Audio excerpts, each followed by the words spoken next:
Chapter number 13 हमें चूलिंग और Louis की फाइट को दिखाते हैं, जहाँ पर लुई एक थप्पड़े में ही जीत हासिल कर लेता है। अनाउंस किया जाता है, ये मैच खत्म होता है और इस मैच का विनर है लुई। यहाँ ग्रेट डाउ सेक्ट का वाइस सेक्ट मास्टर चूलिंग की तरफ देख के डिसअपॉइंटमेंट के मारे अपने इमोशन छुपाते हुए आंखें बंद करता है और लुई की तरफ एक चमकदार टोकन आगे बढ़ाता है। ये लो, ये टोकन लो और ग्रेट डाउ ट्रेजर पवेलियन में जाके अपने रिवॉर्ड को क्लेम कर लेना। लुई मुस्कुराते हुए आगे बढ़ता है और टोकन लेके वाइस सेक्ट मास्टर को ग्रीट करते हुए धन्यवाद देता है। पर अचानक से लुई काफी ज्यादा शॉक हो जाता है क्योंकि उसे एक अजीब सी फीलिंग आने लगती है। वो मनी मन पीछे मुड़ते हुए सोचता है, क्या ये चिलिंग कोल्ड फीलिंग कहाँ से आ रही है। वो एकदम से अलर्ट हो जाता है और वो जब पीछे मुड़ता है तो वहीं पर उसकी सो कोल्ड मास्टर अपनी बेस्ट फ्रेंड के साथ इसी तरफ आ रही थी। इन्हें देख के लुई सोचता है, हाँ क्या ये हो सकता है कि बाइकुइलांग का पॉइजन दोबारा एक्ट करने वाला है। पर बाइकुइलांग को तो मानो इसके बारे में कुछ पता ही नहीं है। वो बिल्कुल कोल्ड अंदाज में फुल एटीट्यूड के साथ इसी की तरफ आ रही थी। साइड में उसकी फ्रेंड इसको बार बार चिट चैट करते हुए बातें करती आ रही थी। भाई सीरियसली तुम इतनी ज्यादा स्ट्रॉन्ग कब से हो गई? तुमने एक्चुअली डाउ इंटेरोगेशन रिलम के अपोनेंट को भी हरा दिया। अब मुझे ऐसी फीलिंग आ रही है कि तुम आजकल मुझसे कुछ ज्यादा ही चीजें छुपाने लगी हो। क्या अब हम गुड सिस्टर्स हैं भी कि नहीं? अब जल्दी करो और कन्फेस करके बताओ कि आखिर चल क्या रहा है। ये सुन के बाइकुइलांग का भी कंपोजर टूट जाता है और वो थोड़ा इमोशनल होने लग जाती है। उसका चेहरा भी ब्लश करने लगता है और वो कहती है, नहीं मैं, उसे अंदर से ही कुछ अजीब सी फीलिंग आने लगती है। वो एकदम से चुप हो जाती है। उसका चेहरा टमाटर की तरह लाल होने लगता है। तभी उसकी बेस्ट फ्रेंड अपने मुंह पे हाथ रखते हुए खुसुर फुसुर करते हुए कहती है, और एक और चीज मैंने नोटिस किया कि अब तुम पहले से और भी ज्यादा अलोरिंग और इंचेंटिंग हो गई हो। हे भगवान, आखिर तुम मेरी पीठ के पीछे कर क्या रही हो? पर यहाँ बाइकुइलांग अपने अंदर कुछ अजीब सी फीलिंग महसूस कर लेती है और वो अपनी सीनियर सिस्टर के शब्दों को इग्नोर करते हुए अपने शरीर को छूती है। वो नोटिस करती है कि उसका चेहरा लाल हो गया है और उसके मुंह से एकदम से निकल जाता है, ओह नो, हे भगवान, क्या ये हो सकता है? कि वो एकदम से अपनी बॉडी को एग्जामिन करती है और कुछ तो डिटेक्ट करने की कोशिश करती है। तभी उसके पेट के ऊपर एक अजीब सा पैटर्न बनने लगता है और वो मनी मन सोचती है, हाँ क्योसियन पॉइजन, ये तो टाइम से पहले ही शुरू हो रहा है। तभी उसकी फ्रेंड भी नोटिस कर लेती है कि बाइकुइलांग थोड़ी खोई खोई नजर आ रही है और वो उसके शब्दों पे ध्यान भी नहीं दे रही है। तो बाइकुइलांग के कंधे पे हाथ रखते हुए कहती है, हे कुइलांग, आखिर तुम्हारे साथ क्या गड़बड़ है? पर इसके छूते भर से ही बाइकुइलांग के शरीर में एक अजीब सी फीलिंग दौड़ जाती है। वो एकदम से काफी ज्यादा सेंसिटिव फील करने लगती है। उसकी आवाज काफी ज्यादा नम हो चुकी थी। वो एक कंफर्टेबल आह करती है और कहती है,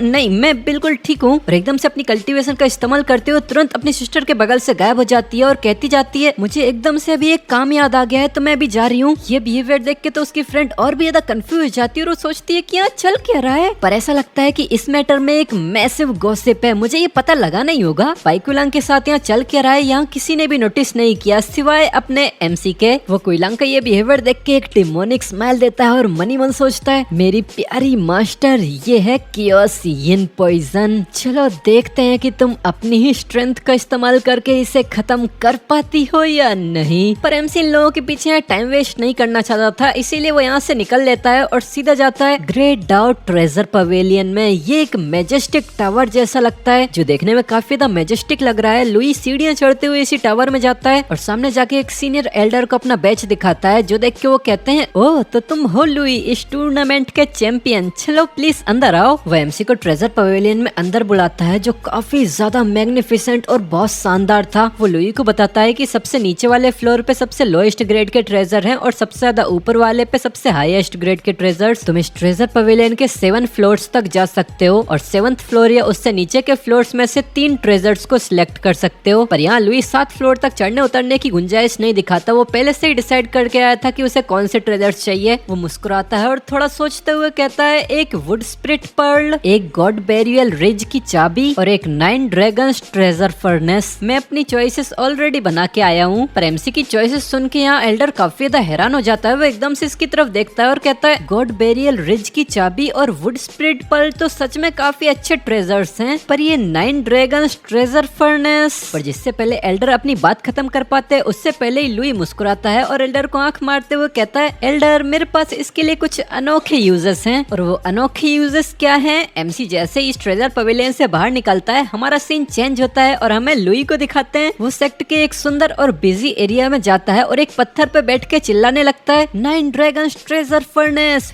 fresh in the market 9 dragon treasure furnace. आओ और ले जाओ। इसके लिए ट्रेड में सिर्फ एक प्रोफाउंड यिन सोल फ्रूट चाहिए। जल्दी आओ और आगे बढ़ो, इसे मिस बिल्कुल मत करना। दी 9 ड्रैगन ट्रेजर फर्नेस जब ये हीट होता है तो ये एक्सट्रैक्ट करता है और पिल्स के अल्टीमेट ग्रेड्स को बाहर निकालता है। मानना पड़ेगा एमसी की ट्रेडिंग स्पीच तो सच में जबरदस्त है। वो पिछली लाइफ में जरूर सेल्समैन रहा होगा। अरे नहीं, पिछली से पिछली लाइफ में। फिर वो एकदम से अपने पत्थर से छलांग लगाता है और एक सीनियर ब्रदर के पास जाके अपना 9 ड्रैगन ट्रेजर फर्नेस दिखाते हुए कहता है, प्लीज एक मिनट रुकना सीनियर ब्रदर, आपको इसके लिए 9,980 देने की जरूरत नहीं है, ना ही आपको 6,680 देने की जरूरत है। बस एक प्रोफाउंड 9 येन सोल फ्रूट में ही तुम इस 9 ड्रैगन ट्रेजर फर्नेस को अपने घर ले जा सकते हो। लुई ने यहाँ मेहनत तो बहुत की, पर इसका रिजल्ट क्या होता है? वो सीनियर ब्रदर तुरंत इसका हाथ झटकारते हुए आगे बढ़ने लगता है और एमसी को एक स्कैमर बुलाते हुए कहता है, चल चल दफो दफो। ये देख के तो एमसी के भी पसीने छूटने लगते हैं और वो अपनी आंखें घुमाते हुए इस ट्रेजर फर्नेस की तरफ देखता है और कहता है, होली क्रैप, क्या ये सच में बिकने नहीं वाला आज? तभी एकदम से वो काफी ज्यादा खुश हो जाता है क्योंकि उसके दिमाग में एक जबरदस्त आइडिया आया था और वो चिल्लाता है, बहुत अच्छे, ये तो सच में काम करेगा। फिर वो पूरा कॉन्फिडेंस के साथ अपने हाथों में इस ट्रेजर फर्नेस को उठाता है और चिल्लाता है, 9 ड्रैगन ट्रेजर फर्नेस, इसके अंदर हर तरह की वेराइटीज की पिल्स बनाई जा सकती हैं। ये तुम्हारी बॉडी को फोर्टिफाई करेंगी और तुम्हारी कॉन्स्टिट्यूशन को स्ट्रेंथन करेंगी। इस चिल्ला चोट की वजह से सबका ध्यान लुई की तरफ जाता है। फिर एमसी मुस्कुराता है और एक नोइंग स्माइल देते हुए कहता है, तुम्हारी वाइटैलिटी को बूस्ट करेंगी। ये आखिरी लाइन सुन के तो मानो सबको किसी खजाने का पता चल गया हो और वही सीनियर ब्रदर जो अभी एमसी को इतना रूडली साइड करते हुए आगे निकल गया था, वो तुरंत पीछे मुड़ता है और एक और नोइंग स्माइल देते हुए कहता है, सो इसके लिए कैसे ट्रेड करनी है? जो सुन के एमसी एक चीकी स्माइल देता है और कहता है, बस एक प्रोफाउंड 9 येन फ्रूट। जो सुन के वही सीनियर ब्रदर तुरंत एमसी से आके हाथ मिलाता है और चिल्लाता है, डील। तो लुई भी एकदम से जोरदार हाथ मिलाता है और एकदम भाइयों वाली मुस्कुराहट देते हुए कहता है, डील ब्रदर, तुम्हारी आंखें सच में बहुत अच्छी हैं। फिर हमारा सीन चेंज होता है और हमें ग्रेट डाओ सेक्ट की मेन एंट्रेंस को दिखाते हैं। और कंफ्यूज मत होना, एमसी जहां अपनी दिहाड़ी मतलब बिकाई कर रहा था वो ग्रेट डाओ सेक्ट का ही आउटर रीजन में है। यहाँ मेन एंट्रेंस पे चूलिंग अपने हाथ में कुछ तो पैक पुक करके यहाँ से बाहर निकलती है। उसके चेहरे पे कोई इमोशन नहीं है, जैसे उसने अपनी जिंदगी की उम्मीद ही खो दी हो। पर वो जैसे ही बाहर निकलती है उसे सामने ही लुई दिख जाता है जो सीढ़ियां चढ़ते हुए यहाँ पर आ रहा था। जो देख के वो हैरानी से कहती है, यंग मास्टर आप वापस आ गए। वो तुरंत आगे बढ़ती है और लुई की तरफ अपने हाथ में रखी चीज को आगे बढ़ाते हुए कहती है, यंग मास्टर, मैंने आपके लिए आपके फेवरेट मन बीइंग केक्स बनाए हैं। पर लुई तो इसकी तरफ ध्यान भी नहीं देता, वो आराम से इसके साइड से निकल जाता है और बिना कुछ बोले यहाँ से जाने लगता है। चूलिंग इसको बार बार रोकने लगती है, यंग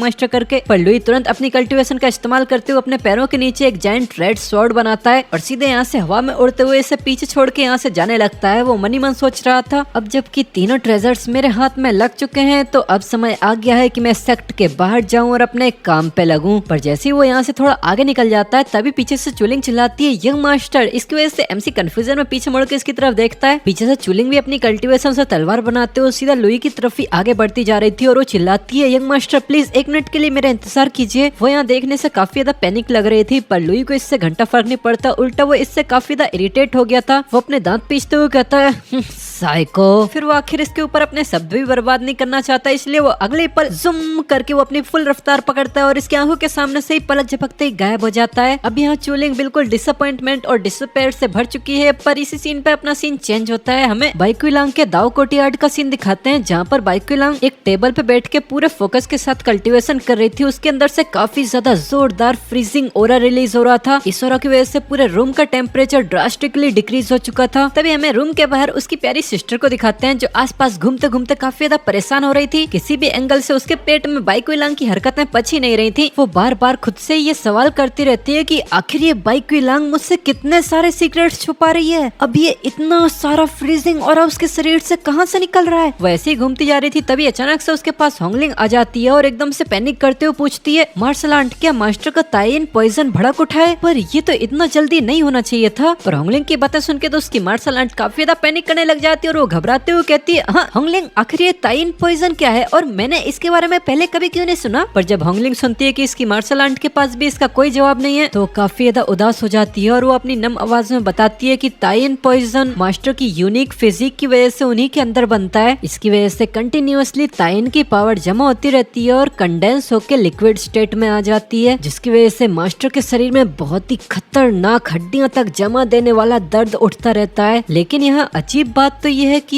ये ताइन पॉइजन तो सिर्फ तभी फटना चाहिए था जब मास्टर दाओ इंटेरिगेशन रिलम तक पहुंचती। अंदर की तरफ ये बोन चिलिंग कोल्ड चारों तरफ फैल चुका है। बाई क्विलांग इस दर्द की वजह से अब काफी ज्यादा परेशान हो चुकी है। वो जोर जोर से सांसें भरती रहती है। पर यहाँ तारीफ की बात तो ये है कि इतने खतरनाक दर्द के बाद भी उसके मुंह से एक चीख भी नहीं निकलती। वो जो अपने सेंसेस को चारों तरफ फैलाती है तो उसे होंगलिंग की आवाज आती है, जहाँ वो अपनी मार्शल आंट को बता रही थी कि अब भी मास्टर को दाओ इंटेरोगेशन रिलम तक पहुंचना बाकी है। पर फिर भी पता नहीं क्यों। पर यहाँ बाई क्विलांग तो अलग ही मैटर से परेशान थी, क्योंकि उसकी क्रिएट की हुई मेथड यहाँ काम ही नहीं कर रही है। और वो मनी मन सोचती है, क्यों मैंने अभी साफ साफ ताइन साइंटिफिकेशन स्क्रिप्चर का इस्तेमाल किया है, फिर भी मैं अपनी पास्ट लाइफ की तरह इस केओसियन पॉइजन को एक्सपेल क्यों नहीं कर पा रही हूँ। फिर वो थोड़ी उदासी के साथ अपनी आंखें खोलती है और अपने ही डिसाइपल लुई को इमेजिन करते हुए सोचती है कि क्या ये हो सकता है, क्या मैं अभी भी लुई पर अपनी निर्भरता से आजाद नहीं हो पाई हूँ।